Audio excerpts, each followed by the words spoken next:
Bonjour, chers frères. Je me nomme M. Koné Daouda. Je suis le président directeur général de la société Consortium Koné et compagnie, qui regroupe plus de 7 sociétés réparties dans différents domaines.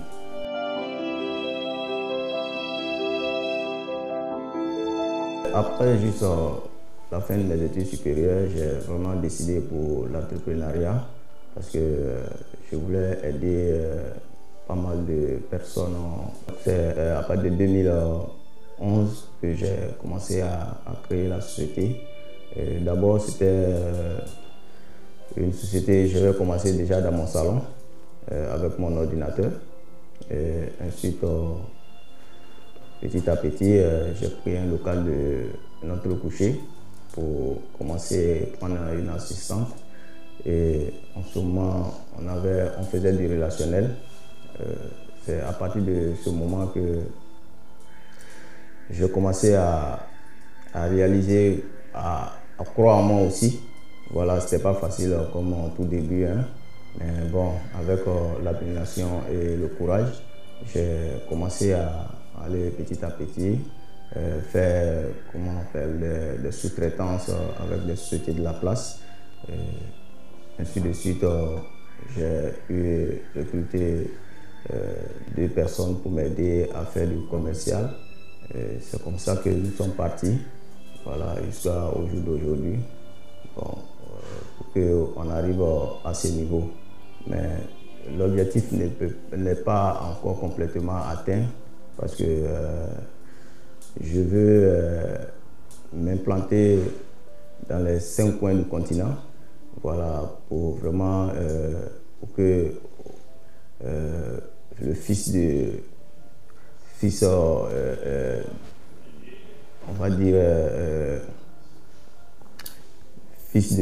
planteurs et de ménagères puisse être connu mondialement par ce qu'il fait comme travail dans l'honnêteté et dans la transparence.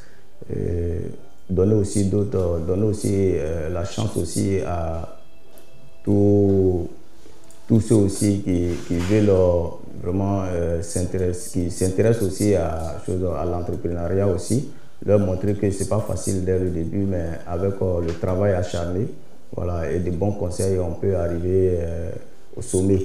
Voilà, je dirais pas aujourd'hui que je suis au sommet, mais je pense que je suis sur la voie, voilà, pour arriver au sommet.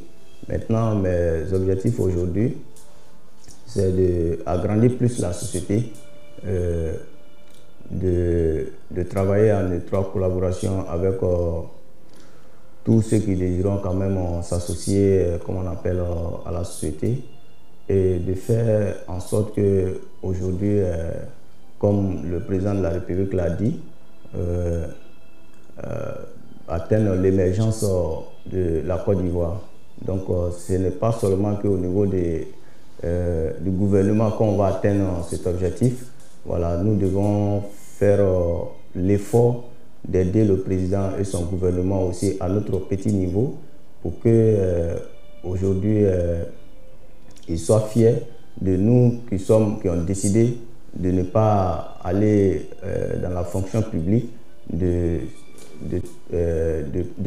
prendre son destin en main et d'aider le pays, et de prendre aussi les enfants du pays aussi qui ont des diplômes normalement, qui devaient travailler dans la fonction publique, leur orienter aussi pour dire que ce n'est pas seulement que dans la fonction publique qu'on peut réussir sa vie. Étant dans l'entrepreneuriat, on peut 10 fois plus réussir sa vie qu'être dans la fonction publique. Je suis quand même une preuve palpable de ce que je dis. Voilà. Et donc, c'est à nous de faire tous ces efforts pour que, en plus de ça aussi, de faire tout, aider aussi le pays et son gouvernement aussi à œuvrer pour le travail et à être plus conquérant aussi. Voilà, et avoir quand même des objectifs bien fixés. C'est ce qui va nous amener quand même à bon port, voilà, de notre espérance, ce que nous désirons aussi. Voilà un peu ce que je peux dire.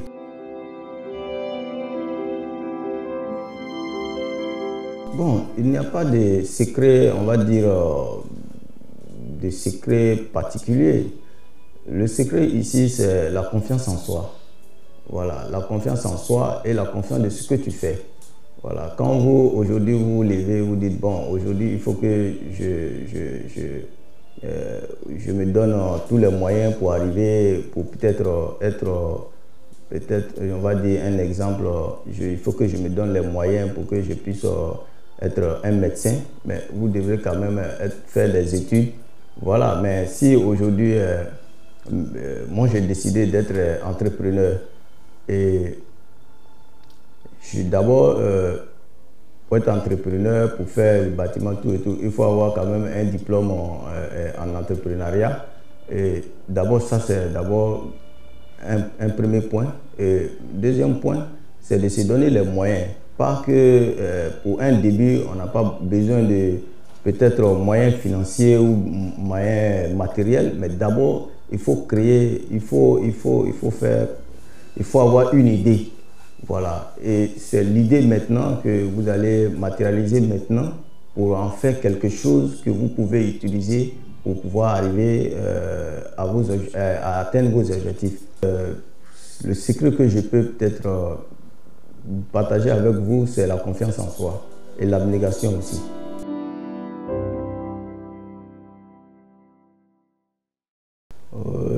On va dire d'abord le problème des gens, c'est une idée, c'est vrai que le gouvernement a emboîté le pas, mais nous déjà, on avait aussi quand même cette idée depuis la création de l'entreprise, parce que je me dis que aujourd'hui, de façon générale, les hommes sont plus favorisés sur le marché du travail que les femmes. Et donc, nous, dans notre politique intérieure de la société, on a décidé de mettre les femmes en avant. Et c'est pourquoi dans toutes mes sociétés que je dispose, j'ai pu employer 60% des femmes qui y travaillent. Et la preuve, la directrice générale même de la société de consommation, c'est une dame. Nous, aujourd'hui, c'est un challenge pour nous-mêmes de mettre, parce que ça évite un peu la dépravation et, comme on appelle, les débauches des femmes. Elles sont autonomes, elles n'ont pas besoin d'aller s'attacher forcément à un homme et tout, elles sont indépendantes. Et donc, quand c'est comme ça, elles sont aussi efficaces. Et c'est ce que j'encourage mes frères entrepreneurs aussi à faire, de même comme nous aussi, puisque aujourd'hui, avec les 60% des femmes que nous avons, nous faisons plus de chiffres d'affaires que des hommes même qui sont, comme on appelle, qui sont avec nous. Donc du coup, c'est pas pour vexer les hommes, mais je veux dire que les femmes, elles sont plus dynamiques, elles sont plus sincères. Voilà. Et quand elles veulent faire quelque chose, elles le font bien. Et donc c'est une fierté aujourd'hui pour moi. Et partout où je vais, c'est comme aujourd'hui une parole d'évangile pour moi. Je prêche ça pour dire à mes collègues entrepreneurs, à mes collègues présidents, directeurs généraux des différentes sociétés, pour dire vraiment de mettre un point d'honneur par rapport à la question de la gente féminine. Voilà, parce que le président lui-même, personnellement, c'est quelqu'un qui a priorisé ça dans son programme de gouvernement. Donc c'est à nous de suivre ça et d'aller au-delà même des espérances même du président de la République pour que demain, il soit fier de nous les entrepreneurs que nous sommes, qui sont indépendants, qui prennent en compte les décisions du gouvernement et qui les appliquent sur le terrain.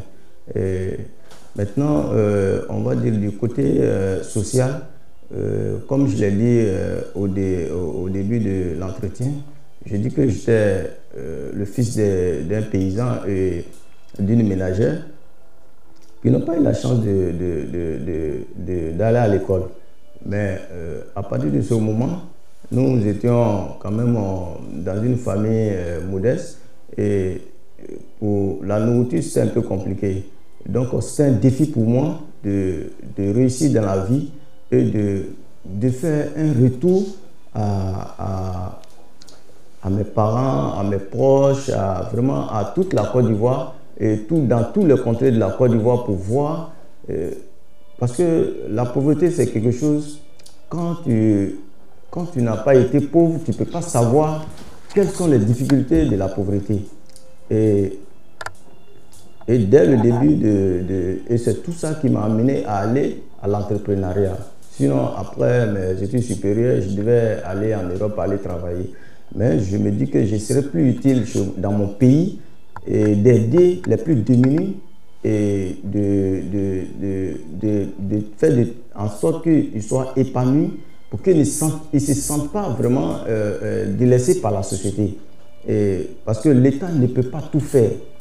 Si l'État ne peut pas tout faire, qui va le faire? C'est les entrepreneurs, on va dire, tous ceux des créateurs de sociétés, ce sont eux qui doivent aider l'État à aider plus encore la population.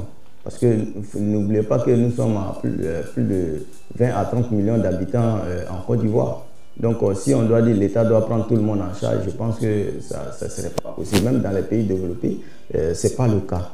Donc on a décidé en ce moment, avec mon équipe, de vraiment faire, à partir des dividendes, de faire beaucoup de social. À plus de 80% des dividendes injectés dans le social pour que les gens se sentent vraiment à l'aise, ils se disent, ah tiens, bon, vraiment ça ne va pas, mais au moins il y a des gens qui pensent à nous. Ça leur donne quand même, on va dire, ça leur donne encore la joie de vivre. Voilà, le monsieur, il se lève matin, il trouve un sac de riz, il trouve de l'huile, il trouve du savon, il trouve du sel. Bon, il ne peut que te dire merci. Voilà, il n'en a pas acheté, il n'a pas de truc. La preuve, côté religion cette année, nous, y compris la religion chrétienne comme musulmane, nous avons fait partie en association, nous avons fait partie près de 60 personnes à la Mecque. Voilà, et donc en dehors de ça aussi, nous parlons aussi des activités, comme on ne va pas citer tout, mais au moins, on organise un festival de balanfon qu'on appelle Soro Bonbon, que moi-même je suis le parrain. Et là, on est jusqu'à Tengrela, dans le village de Diamankani. On allait faire la cérémonie là-bas et on a fait pas mal de dons, voilà, qui s'élevaient vraiment à beaucoup de millions, mais la population était en ébullition et vraiment ça a été une belle réussite. Et je pense que dans ce genre de trucs, nous aidons aussi au village chez nous pour faire les reprofilages de voies, aider les populations à les envoyer dans les hôpitaux, les soigner, faire tout possible, leur faire des fourrages. Bon, je pense que ça c'est l'objectif, ça c'est la mission que je me suis donnée sur la terre, d'aider les prochains, parce que moi personnellement, c'est pas mes études, c'est pas l'intelligence, c'est pas truc. Voilà, je me dis que c'est une chance pour moi d'être là aujourd'hui, parce que Dieu pouvait, la chance qu'il m'a donnée, il pouvait donner à quelqu'un d'autre. Donc je me dis que je dois lui dire merci chaque jour que Dieu fait et lui témoigner ma gratitude. Donc en témoignant ma gratitude à Dieu, c'est d'aider mon prochain. Voilà, ce n'est pas chaque fois que je dois aller à la Mecque ou bien je dois payer des voitures de 100 millions pour m'asseoir dedans. Non, c'est d'aider mon prochain, de voir qu'il a besoin, il n'a pas besoin de me demander. Quand vous savez, quand tout le monde connaît où les pauvres habitent, voilà, tu vas demander au président de la République aujourd'hui, il sait où les pauvres habitent. Même le pauvre même sait où les riches habitent. Donc pour aider quelqu'un, on n'a pas besoin qu'on vous envoie des lettres d'aide ou de quoi que ce soit, ou bien des audiences. Non, nous-mêmes, nous levons. Dans le mois de carême, nous prenons des tonnes, des centaines de tonnes de riz, de sucre, de lait pour distribuer à la population, y compris les chrétiens, y compris les musulmans, parce que dans ma société, tout le monde y trouve. Il n'y a pas de discrimination, ni religieuse, ni ethnique, voilà, ni de race. Tout le monde s'y trouve dans la société. Et c'est main dans la main que nous avançons ensemble. Donc le côté social, c'est vraiment le volet le plus important aujourd'hui pour moi. parce que je me dis que c'est ce qui marque et c'est ce qui reste. Voilà, donc la société est basée vraiment, moi personnellement, c'est mon cheval de bataille.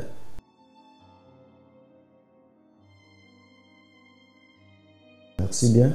Bon, je me dis que la réconciliation, elle est déjà totale, hein, parce que quand je regarde aujourd'hui, pratiquement, c'est devenu un mot au fait aujourd'hui. Je vous donne un exemple simple.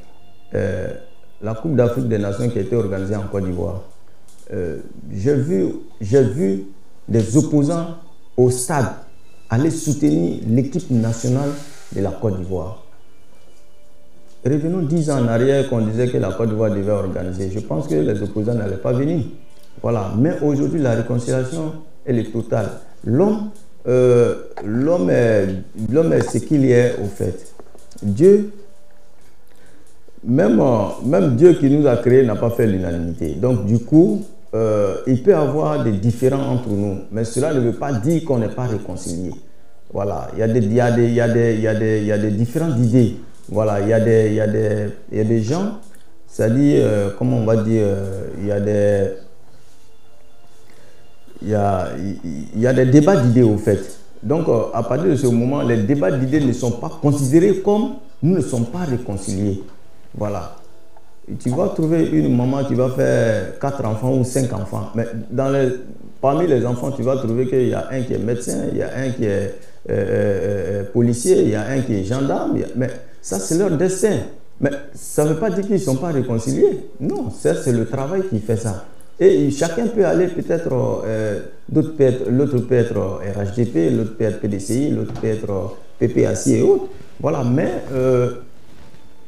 quand ils se retrouvent devant leur maman, ils échangent. Chacun fait ses devoirs. Donc moi, je me dis que la réconciliation aujourd'hui en Côte d'Ivoire, c'est une réalité. Voilà, si par moment, on peut peut-être avoir des différends, on peut avoir des trucs, mais cela ne veut pas dire qu'on n'est pas réconcilié. Voilà. Pour moi, je pense que la cohésion sociale aussi, c'est dans le même sens. Il faut que ceux que Dieu a donné de la chance pour être quand même, on va dire, nantis, puissent penser à ce que Dieu, parce que c'est pas de leur fait d'être pauvre. Non, ça c'est du fait de Dieu. Voilà, pour que quelqu'un dise non, moi j'ai fait qu'il est devenu pauvre, non, je ne crois pas. Ça c'est du fait de Dieu. Mais Dieu fait ça c'est pour l'équilibre même du monde. Voilà, parce que s'il n'y a pas de pauvres, je pense que le monde ne serait pas là où nous sommes. S'il n'y a pas de riches aussi, c'est comme ça. Donc, il faut que les riches pensent aux pauvres. Et chez nous, à CKC, ça, vraiment, c'est notre cheval de bataille. Voilà, nous luttons toujours pour que les plus démunis se sentent à l'aise. Ils se sentent chez eux. Ils sentent, vraiment, je suis jusqu'au village, mais il y a CKC qui est venu, ils nous ont apporté le bonheur, ils nous ont fait vraiment beaucoup de bien. Ça, c'est notre rôle sur la terre. Voilà, histoire de, comment on appelle, de la cohésion. Je pense que si tout le monde regardait dans le même sens, je pense qu'ici en Côte d'Ivoire, je sais qu'il y aura peut-être des pauvres, mais ce seraient des pauvres heureux. Voilà.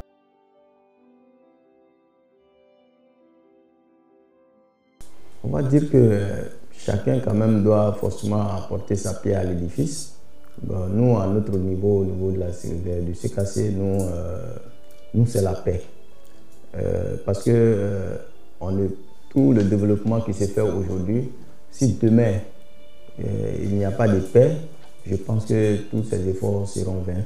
Et nous allons retourner encore 50 ans en arrière. Parce qu'il faut dire que le président de la République a mis vraiment beaucoup d'énergie pour que le pays arrive là aujourd'hui où nous sommes. Mais je pense que son travail sera encore mérité s'il y a la paix et que tout se passe bien en 2025. Parce que ça va dépendre. Il faut que nos dirigeants aussi aient une oreille attentive aussi à sa population. Parce que nous sommes l'arbitre. Voilà. Mais il faut qu'ils aient aussi une oreille attentive et que je souhaiterais que les différents candidats aussi puissent penser aussi à leurs électeurs, à leur famille, à leurs parents et savoir prendre les bonnes décisions au bon moment. Et ça va nous éviter le conflit précédemment que nous avons connu la Côte d'Ivoire. Mais vraiment, je souhaiterais la paix pour le pays, vraiment pour que les enfants, les filles et fils du pays se donnent la main pour vraiment bâtir. Mais bon, vraiment, je souhaite vraiment la paix et la cohésion sociale et vraiment pour que tous nos dirigeants puissent s'entendre, parler de la même chose, le développement. Parce que quand vous regardez un peu, quand vous prenez le RHDP dit, bon, nous, c'est la paix, nous, on veut le développement du pays, nous, on veut le bien-être de la population. Quand vous prenez le PDCI-RDA, c'est le même discours. Quand vous prenez PPAC, c'est le même discours. Bon, quand vous regardez, quand vous faites la conclusion de tout ça, vous vous dites, mais on a le même objectif. Maintenant, pourquoi ne pas faire la paix et se donner la main? Et puis maintenant, celui qui sera élu au soir de l'année prochaine puisse quand même gouverner dans la tranquillité. Parce qu'on a le même objectif. Quand vous prenez tous les partis politiques de la Côte d'Ivoire, tout le monde prône le développement et le bien-être de la population. Mais quand il y a le développement et le bien-être de la population, tout le monde veut la même chose. Maintenant, pourquoi il y a des histoires? Donc, il faut regarder. Mais s'il y a la paix et qu'il y a la tolérance, en ce moment, vous allez trouver que toutes les idées vont aller dans le même sens et que nous allons vraiment émerger, comme on appelle, et les enfants du pays seront heureux.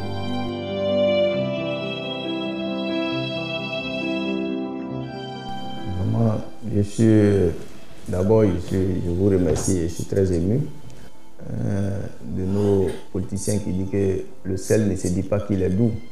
C'est à travers le travail acharné et notre disponibilité on va dire, qui a tapé l'œil aux experts du média et pouvons nous décerner ce titre-là. Et ce titre aujourd'hui, le titre, ce n'est pas pour M. Koné. Le titre, c'est pour l'équipe qui a travaillé. Et je suis sincèrement reconnaissant aux experts des médias et je m'en réjouis fortement. Cela nous donne encore le courage de faire plus et d'avoir d'autres prix encore dans les années à venir et d'aider aussi nos frères et sœurs à vraiment nous prendre aussi comme des exemples et à se mettre au travail. Parce que les prix, on ne les gagne pas en se couchant sur notre oreiller. Il faut travailler, il faut faire des actions, il faut être sur le terrain, il faut aider les gens. On n'a pas besoin de faire les publicités. Les hommes des médias sont là pour faire ça pour nous. Et c'est des enquêteurs purs. C'est des enquêteurs purs. C'est des gens qui ont un œil de spécialistes qui détectent, comment on appelle, tout ce qui se passe un peu dans tous les domaines. Et donc, c'est vraiment un honneur et un privilège aussi pour nous, vraiment, de faire partie de cette nomination. Et vraiment, je remercie les différents responsables, les directeurs et tous ceux qui ont œuvré pour que nous puissions avoir ce titre-là. Nous sommes au nom de mes structures, au nom de ma famille et amis et connaissances, nous vous disons vraiment infiniment merci pour ce prix et que vraiment Dieu vous bénisse.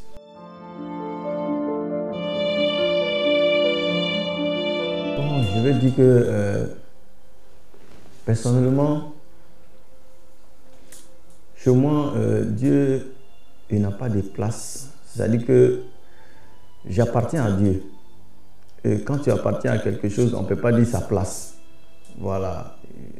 Tout ce que je fais, toutes les actions que je mène, tout ce que je fais, c'est avec la permission de Dieu.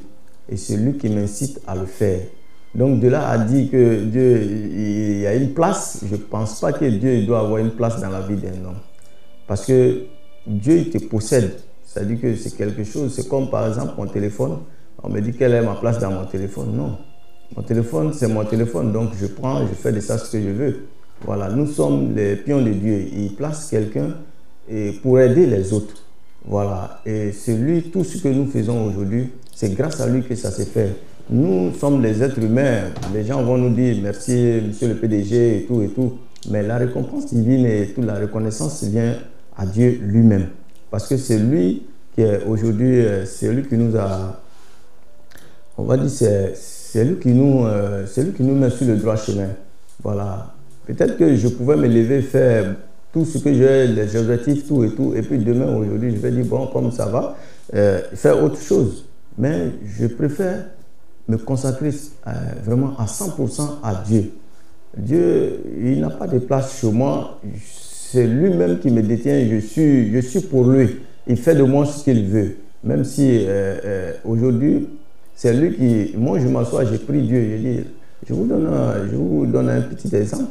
L'année passée, quand je finis de faire mes prières, j'ai demandé à Dieu de me donner les moyens pour faire partie au moins 15 personnes musulmans à la Mecque et 15 personnes chrétiens à Lourdes.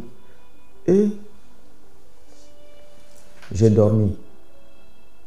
Le moment venu, j'ai un ami qui m'a appelé, qui m'a dit, ah, je connais, je voulais te voir. J'ai dit, ok. Il vient me voir et il me dit, ah, vraiment, j'ai un problème. J'ai un maman qui est là et je voulais vraiment que tu m'aides à faire partie maman à la Mecque parce que vraiment ça ne va pas. Et on a fait l'enfance ensemble. Et cet ami, je suis allé chez eux à la maison. J'ai vu la maman. Elle dit, ah, maman, prépare-toi cette année, tu feras partie de mes pèlerins. Elle m'a dit, mon fils, ok, vraiment, je ne sais pas quoi dire, mais laisse-moi réfléchir parce que la nouvelle me dépasse. Demain matin, je t'appelle. Je dis, ok, je suis entré. Le lendemain, la maman est venue, elle ne m'a pas appelé, elle est venue avec son fils. Et arrivée là, elle m'a dit, mon fils, j'ai dormi hier, la nouvelle que vous m'avez dite, j'ai dormi hier, mais dans mes rêves, j'ai vu que vous avez fait partie 45 personnes à la Mecque, mais ce n'est pas 15. Parce que la prière que j'ai faite et que Dieu même m'a montré, effectivement, j'ai fait partie 45 personnes à la Mecque, mais dans mes ententes, c'était 15. Donc, ce n'est pas Dieu, ce n'est pas sa place, c'est lui qui décide. Donc, il a décidé que je sois témoin des gens que lui-même va faire partie à la Mecque. Moi, je ne suis qu'un témoin. Je n'ai pas d'argent, je n'ai pas de moyens, je n'ai rien. Mais c'est Dieu. Voilà. Et donc, c'est pour dire que Dieu, chez moi, c'est vraiment, je ne peux pas décrire les sentiments, mes impressions par rapport à Dieu, je ne peux pas décrire. Voilà, c'est pas une place. Je ne peux vraiment pas. Voilà, c'est moi normalement que Dieu doit donner une place. Ce n'est pas à moi de donner une place à Dieu.